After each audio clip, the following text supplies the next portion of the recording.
Hello, party people. My name is Krista Keough, and you're listening to Granted, the podcast that puts the fun in funding. Today, we're in the studio with singer-songwriter, recording and touring artist Christina Martin. Christina's career in the music industry spans 2 decades. She's released 8 records, has won and been nominated for too many awards to name, while performing in Canada, the US, and in Europe as a duo and with her band. Not only is she an incredible talent, I am incredibly lucky to call Christina my friend.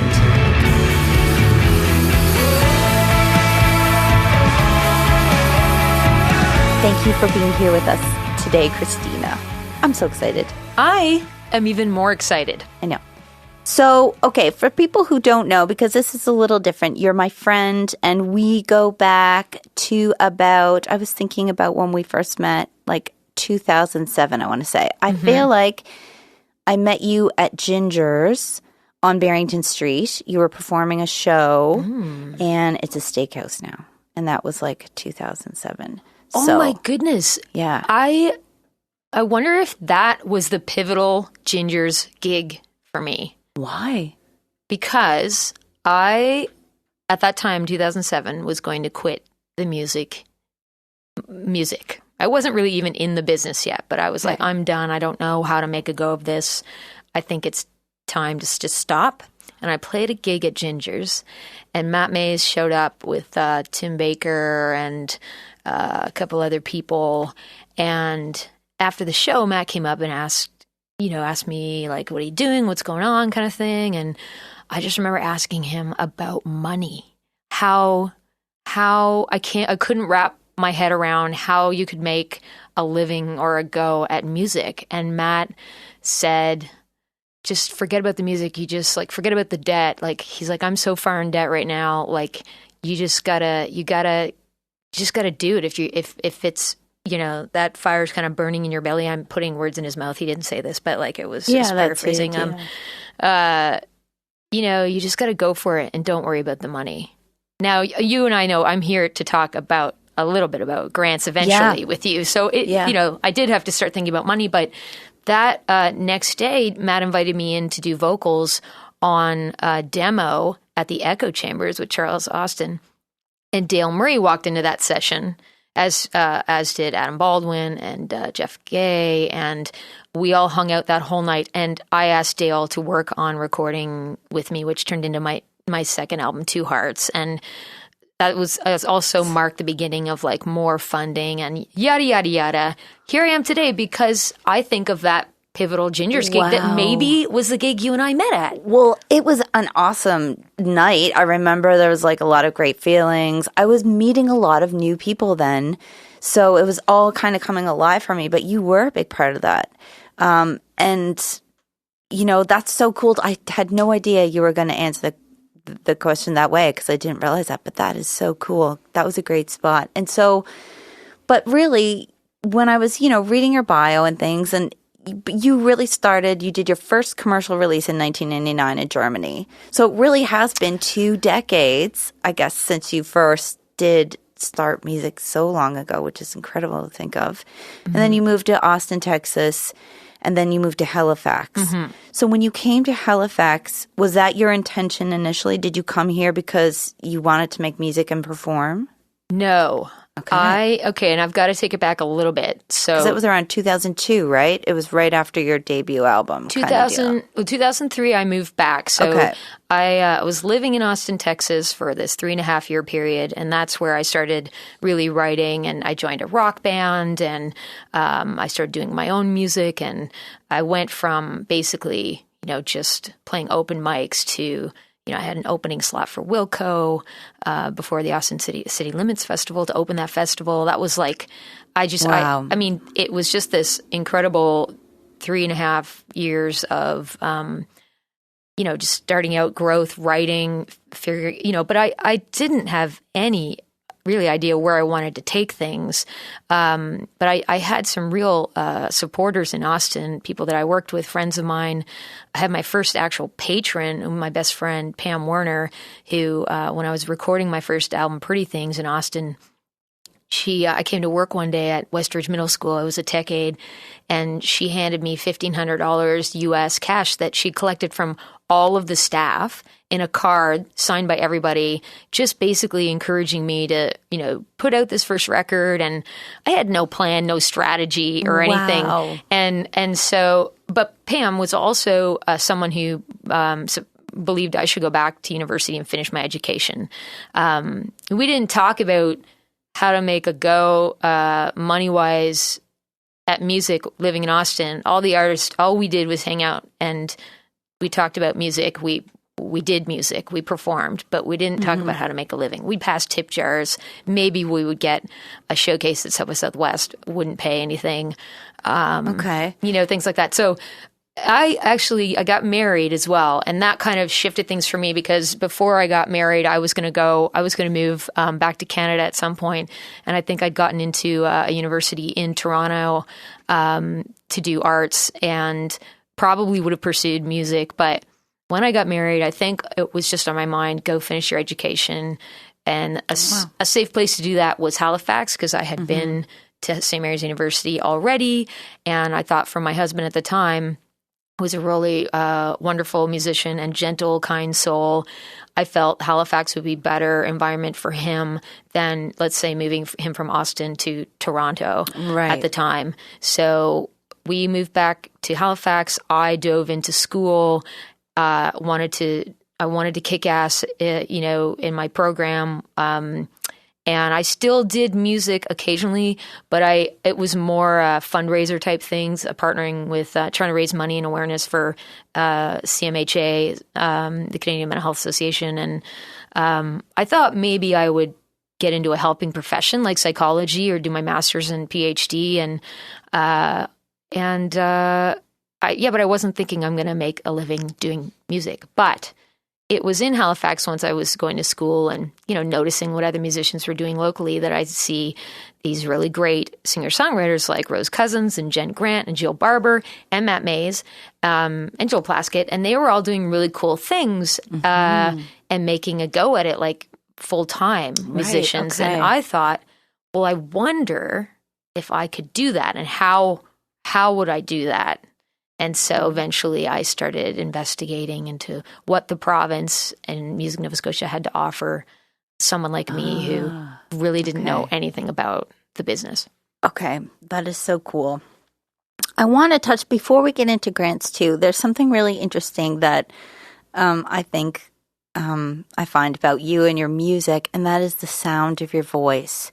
And I just want to touch on that because I think for a lot of emerging artists who are coming up and new artists, that's a big part of their development, right, creatively. And so sometimes starting out, maybe they've practiced their instrument a lot. They're really great on the guitar, but their voice isn't, as practiced as it will be in 4 or 5 years or even 2 years. So what would you say to yourself, like if you could go back in time, about that phase? Because your voice has a lot of texture and it's really unique in that way. And I wonder if you struggle with that and like what you wish someone had told you. Well, I didn't have the awareness back when I was starting about, tonality or how to get the most expression out, because I wasn't I'm not a trained which a lot singer. of people are not. Like a lot of artists, I think, are self-taught with their voice, right? So at any point, did you ever go to see vocal A couple coach? weeks ago, I did a Skype session. Really? Yeah, my first vocal I did have one in Austin. I signed up for one vocal lesson. I drove about an hour and a half, was stuck in traffic. I had no air conditioning in my car. I sweated my balls off on the way. And I decided that was the last vocal lesson I was going to take, because I just didn't have the time or really didn't have the money either. Sure. So along the way, I've read, vocal warm-up books and just sort of to have a general awareness of where is my breath supposed to come from? What muscles should I be, tuning into? How and over the years I've been quite physically strained or fatigued. So then when that happens on tour, even just from holding my guitar, but also singing, and I would then look into how can I strengthen my body or, my voice. Okay. And, I've done things like vocal warm-ups on long tours, and not too intensive, but just so that when I start singing, I'm not warming up, I'm warmed up and I'm ready to go. And then, just being mindful of things like hydration, lots of sleep. I don't do drugs or alcohol when I'm touring typically. Not that I do that a ton anyway, but it just is kind of a no-go on tour. But in terms of, I do remember in my, let's say the first half of my career, people would say to me, like, not professional musicians, but just like fans would say, I like what you're doing, but I feel like there's something else in you that's not coming out. Oh, wow. And like, I remember going to my post office at Fenwick Towers in Halifax, and the postal worker said this to me once, and I heard that album Two Hearts, and but there's something else in you. It's not like, I really want to hear you give her, and I'm like, oh, okay, well, thanks, I'm doing the best I can, and I really believe that the amount of touring that I've done, just singing so much and rehearsing and just doing it for like literally the last 20 years, but in the last 10 years, really being focused and practicing and using it, exercising it. That's where the tone started to come out in the last 4 or 5 years, I feel, with my last 2 records. And there's a freedom I've found in that, but I still have a lot to learn. So I think the advice I would give to someone just starting out, looking for that, is you just have to keep at it. No one can give you the exact date, like June 12th, 2020. That's when you're going to get your voice and find it. I think it just happens organically. For me, it did anyway.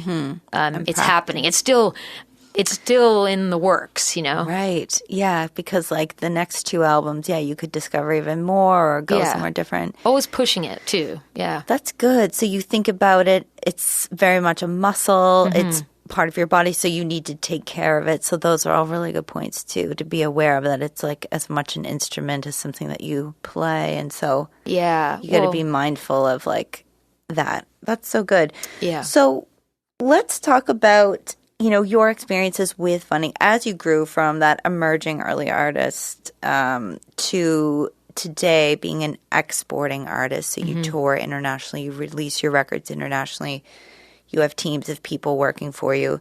You and I have talked about this. And we've talked about the relationships that artists develop with funders and funding organizations over time.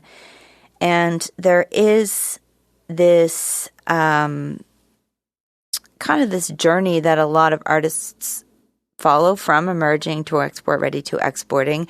And the funding programs are very much set up that way to support artists at different stages. But as you become more successful, you are eligible for more money. And I think with that comes greater risks too, financially. So how have you been able to balance those relationships with, what you want to do as an artist and what you have going on versus these expectations of the funders and funding organizations? Yeah, it's been over the years, like I guess it's been 10 years now since I've been actively pursuing grants. Okay. From the beginning of emerging to emerge to exporting, right? Yeah. And I've really ridden like kind of a roller coaster in terms of what I can only describe as like a relationship, and kind of stepping back and looking at it and going, well, I think that at that time, if for a long period of time, perhaps it was like a codependent kind of thing. So it started out when I got my first grant, I felt like the luckiest girl. I was like, oh my goodness, somebody is believing in me enough to hand me a little bit of money. Now I've got to work my butt off to make the rest of the money. and follow this through and do the best, I can with it. Like, it was this like charge, like, okay. And with every grant I get from that first one up until now, even, like, I think this could be the last. Oh, wow. So make it count. But then there is a part of you that starts to get to be expecting that there's going to be more, and you're going to grow with that. And it's, so I should say also, starting out, God, there's so much to say about this. Okay.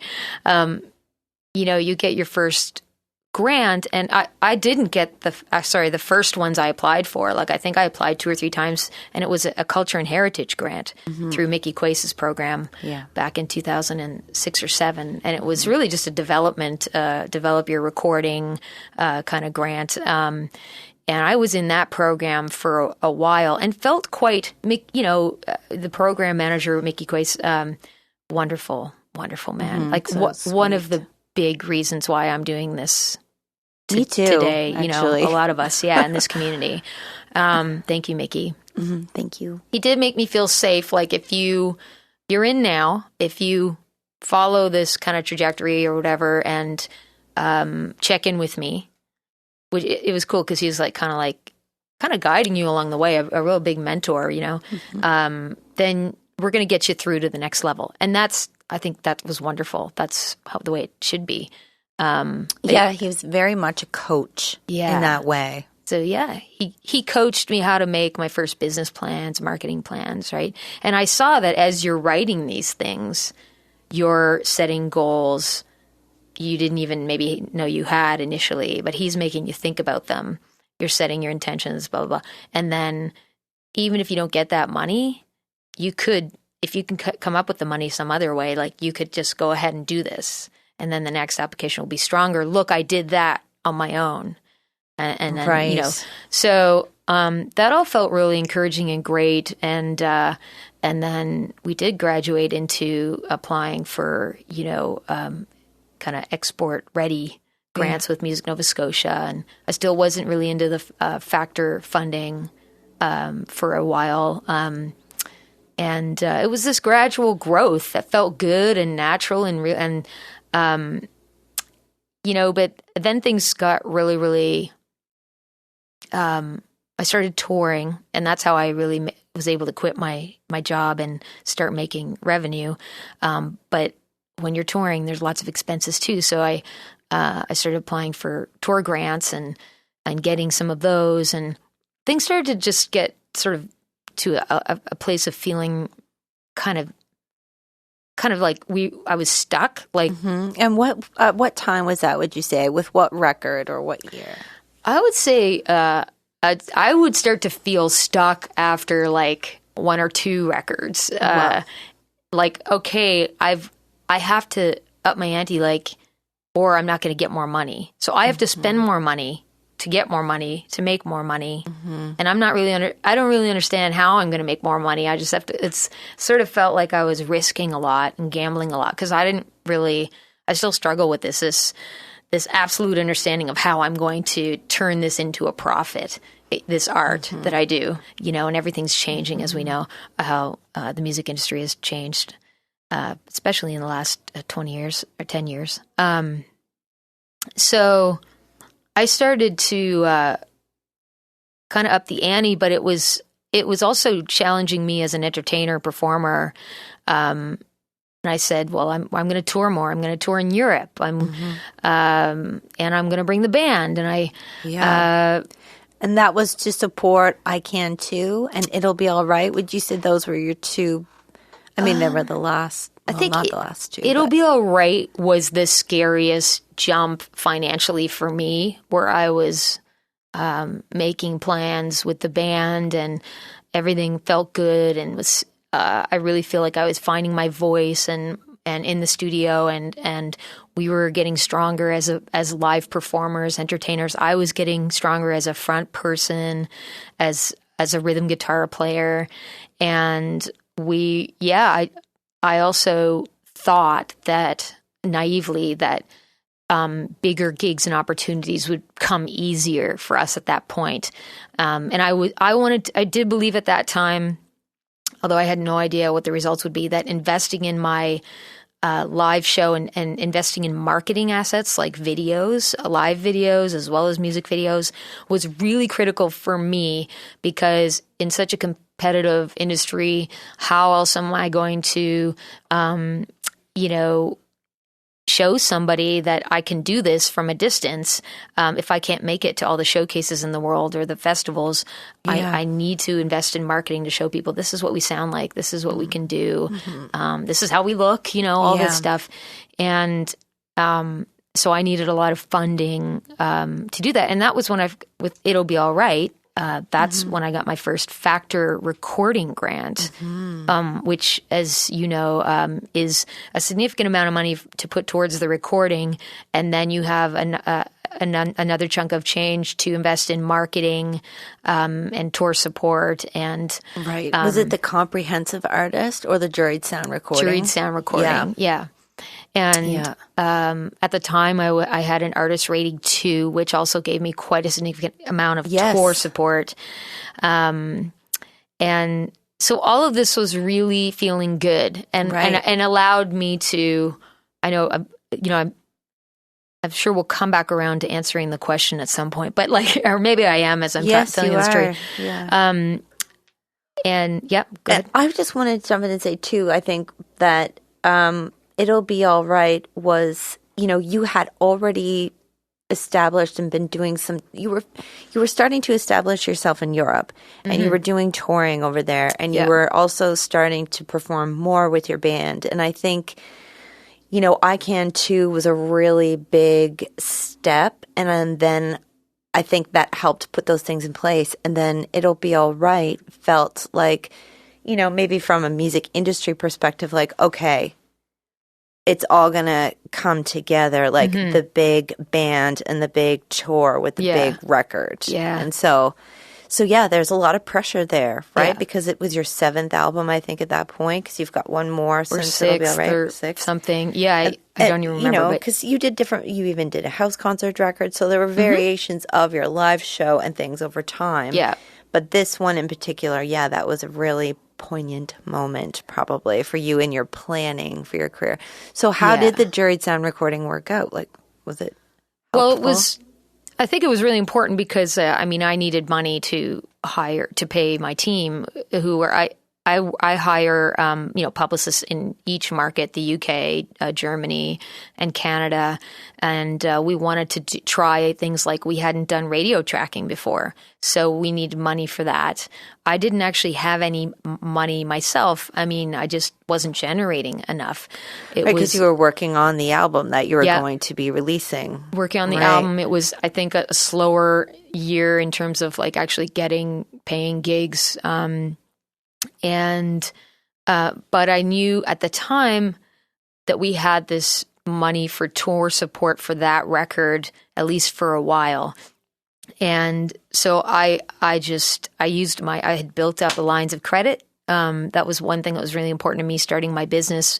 I remember just trying everything with the banks to slowly increase my lines of credit and my credit cards. So I had this credit I could use and round, but that can be very scary too, right? You don't want to get too far into that, which I have for sure. So in the middle of that, I spent all the money, the juried sound recording on the recording with a great band, local musicians here, Jason Vautour, Brian Murray, and John Boudreau, and Dale Murray produced it. And we recorded some of it at Joe Plaskett's studio, and then we did the rest at Dale Murray's studio. So it was sounding great. That was all paid for, and then I paid my marketing team. And off we went. We went to Europe. We didn't really do a lot of touring in Canada because the money wasn't there. I couldn't afford it. We did a few shows with the band, but we had gotten some funding to record 2 big shows, one in Moncton at the Capitol Theatre and one in Halifax at the Spatz Theatre. So we use that for marketing assets that to this day have gotten us gigs. Helped. Oh, good. Yeah, so that was a good part of the plan. Yeah, I wanted these assets like not just for fans, but also, again, using them to pitch my show. Yeah. And we still have material from that we're accessing, we're using now. I'll tell you a little bit more about how we're using that later when we talk about Patreon. But then in the middle of that It'll Be All Right tour, I got dropped from the factor rating 2 to a general rating, and I had no more tour funding from factor at that time. So I had been told that they gave away too much money the previous year, and they were giving less away. And I just got bumped down. I was one of many, that were bumped down. And so I found that really hard because we had already had future tours planned. And I thought, well, we'll be playing more with the band. And I couldn't make it happen with the band. So we went back to playing as a duo. And, it was hard because I did have carry a lot of debt from that record. And so I was hoping that the grants could help me cover future expenses, but I kept trying. I just made a new plan. Well, yeah. How did that? So that affects you in different ways. In the moment, financially, yeah, you're surging along. The train is rolling, and then all of a sudden, it's like it just stops. Yeah. So, that would leave you feeling like, okay.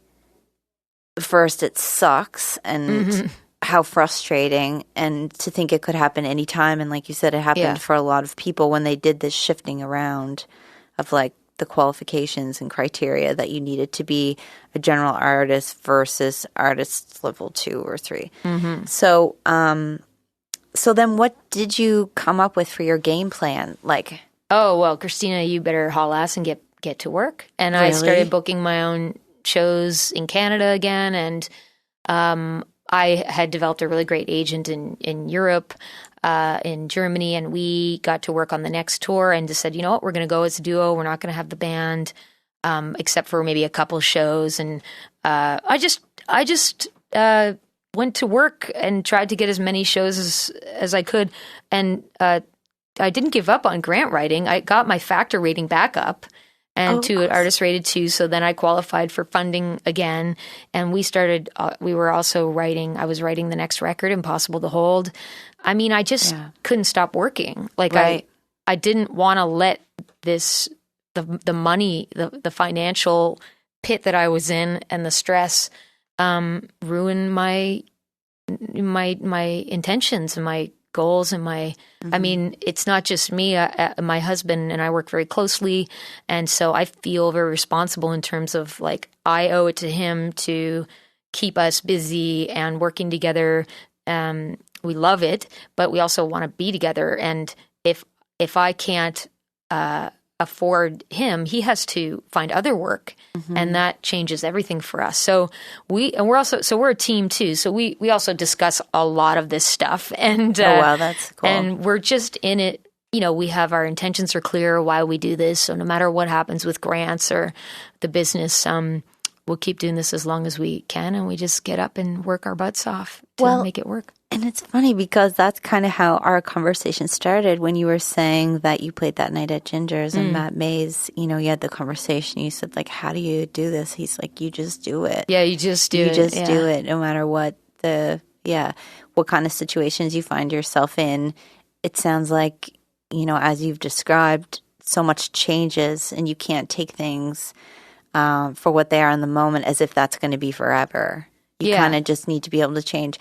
So one of the things you just mentioned was that you still keep applying for grants. So, do you see value in that process of what grant writing forces you to do, to come up with a plan, to create a timeline and a budget? Like, do you still? So I'm in the process of writing a grant right now for the Music Nova Scotia June 15th deadline, a tour grant and a marketing grant, and it's for the release that we're putting out in September. And what? Yeah. So I didn't know this. Surprise. Got to keep rolling. Whoa, yeah, that's right. Yeah, and so in that process, I'm laying out my clear goals. I'm actually, for my tour grant, I mean, I have to go through and have all my details for my tour ready. So it's like a checklist for me. Have I done this and that? And of course, I want to show the jury that this is what we're doing. And you have to, in Canada, at least for Music Nova Scotia, it's actually rare that they would give you money to tour in Canada unless you're doing something unique or it's going to be a step up or there's some so competitive. Exactly. Yeah, there's somebody touring in the States that needs the money more, or Europe, and but typically I wouldn't apply for money from Music Nova Scotia for touring unless it was for a brand new record, and we have some cool partnerships with Home Roots and Newfoundland and Manitoba, and so nice. But I'm not relying on it. I mean, I need it. Don't get me wrong, and a lot of us do, but I know that I will feel like if I didn't, I would regret not applying for it. So it's helping me shape that tour and also just kind of get the work done that I need to do. And then the marketing, tomorrow I have a meeting with Sara Jamer from the Syrup Factory, who hopefully if I get the marketing funding, I can then hire her to help relieve me of a lot of the administrative tasks. If I don't get the funding, I've got to do it by myself. Okay. So now it sounds like you have a bit of a plan A, plan B. You kind of look at your projects moving forward, like, okay, if we get the funding, exactly, this is what we can do. If we don't, this is how we're going to get creative and resourceful and do it. Yeah. That's really cool. And so moving forward, you just launched a Patreon campaign in April. What can you tell us about that and how that's sort of fitting in with your bigger picture plans to get, it sounds like a pretty creative way to create revenue for yourself. So, I'll start by saying I have been scared a couple of times that because of funding that I no longer had access to, or just wasn't eligible, or did not get the grant for because there are a lot of people out there applying, and I've had a lot of stress related, mental health related issues because of that, and I just said, you know what, I don't want this to happen again. I need to find a way to sustain my career. I now, after 20 years of doing this, I know a little bit more of what to expect. So I can't keep telling myself to just throw darts at the wall and hope it works out. Like, I need to be smarter about this. So a couple of fans and friends had mentioned Patreon to me over the years, and I guess in the past I wasn't entirely familiar with it, or I was uncomfortable with the idea of asking my fans for more money because I ask them for so much. Like we do, I feel like I ask a lot of them every time I put out a record. I usually do a Kickstarter campaign or an Indiegogo campaign, and they're so generous. And I really have been I've been reading the Amanda Palmer book actually recently, and she speaks to how do we ask without feeling, bad about it. And what is the name of that book? I should pull it up. You know what? Maybe do you have a fact checker? Yes. Producer John Mullane and you, perhaps, yes. You can Google. I forget, but it's on my phone. I'm reading on my phone. Nice. But the Amanda Palmer, I think it's her only book. I'm in the middle of it right now, and it is great. So I looked into Patreon. Patreon is a membership platform that helps creators get paid for the work that they do. And it's not just musicians. It's actually quite a few authors and visual artists and podcasters and artists all around the world, and creators and inventors. And Amanda Palmer's had great success with her own Patreon. And so a friend of mine encouraged me to do this, and then I actually worked with Sara Jamer to kind of brainstorm on how I would set this up for me. And also my friend Matt Charlton helped advise me, and I think Mickey Quace also kind of reviewed it before I launched it, and they gave me some I love that mentoring on how to make it kind of work maybe right out of the gates. So I think for me, ideally, this is a long-term game. Like in the next 5 years, I would hope to have enough patrons to help me just keep doing what I'm doing. Some of that money will help with my overhead. Some of it, I mean, there's just a lot of expenses on the road, touring, but also just in general overhead costs. And yeah. And so Patreon, the idea is where it's different from Indiegogo or Kickstarters that people commit to a monthly amount. A monthly amount. So they can say, you know what, I'm going to put $5 a month or 10 or 20 or something like that. And then the idea is all those add up so that you're generating an amount every month from these fans and people who want to support your music and things. And so what do they get out of it? They get, sometimes I have some patrons who opt for nothing. They just want to support. They don't want emails. They don't want a blog post. They don't want the new music. There are different tiers for my page. So great. Okay. If you sign up at the $2 or $3 level, you will get at the $3 level, I think you get access to all my posts. So some are exclusive to patrons only. At the $8 level, you get access to my monthly series called Rhyme or Slime, which is just my embarrassing poetry series. What? Yeah, it's pretty slimy. It's not public, at least at this time. What?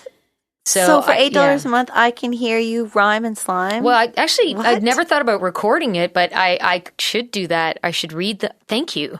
Yes. It's just written. It's just written now, but I'll You write I'll it down them. And you well, just they're like, tell people I've been about journaling it? since I was a teenager, so I basically just pull out my scrapbooks and find bits of poetry, and then I refine them, edit them. It's part of what Patreon's been great for me. It's forced me to have this. My goal was to create more, to release more, to create more with Patreon, which I'm doing already. Every month I have the Rhyme or Slime I have to put out, and if I'm writing poetry, it's helping me and keep my muscle going for my songwriting. Yeah. We're putting out videos quite often, new videos, and my patrons get at that certain level. They get to hear the new music first, or they'll get to see the artwork first. And cool. Will you do a children's book series? We talked about this, didn't we? I feel like it's closer, maybe, than it was. I mean, long term, very long term. I think it would be an adult. It would be it would be X-rated for adults only, but it would be called a children's book. It would be a children's book for adults only. Yeah, right. You know what? I'm going to go ahead and edit through the ideas that I shared with you and post that on Rhyme or Slime. You've got to. I mean, it's just a whole thing. I love that you're scared, though. Do it. I'm scared. Do you see that face I made? My teeth are clenched, and but that's a good thing, right? My veins are popping on my neck. When I do that, it's kind of a sign that this could work. Right. Yeah, me too, because I'm sweating like crazy right now, so I'm having a good time. Good. Yeah. Did I answer any of your questions? You answered all my questions. That's legit. All the questions. All we ended it so smooth. All right. But we do love grants. We do love grants. I wouldn't be here without them. That's right. We're always, I think, I feel the same way as you do. Very grateful that we have them, and we're lucky. A lot of countries don't. A lot of artists we meet don't. We have a ton of talent here, too. So we're lucky for that, too. So I think that you've been able to really do something cool with fitting grants and funding into your music business. And I love all this creative stuff you're doing too. That's even more fun. So thank you. Yeah. Thank you so much for being here.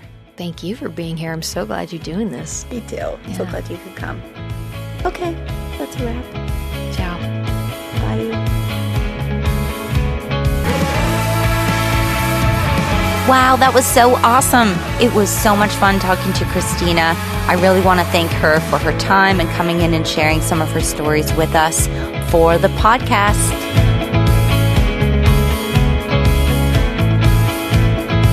Thank you for listening, and we hope you enjoyed the show. Be sure to subscribe to our podcast wherever you like to listen to podcasts so you never miss a new episode of Granted. Produced by Krista Keough and John Mullane at John's Studio in Halifax, Nova Scotia. Follow us on social media. We are at Granted Podcast on Facebook and Instagram. And you can follow us on Twitter at granted_podcast.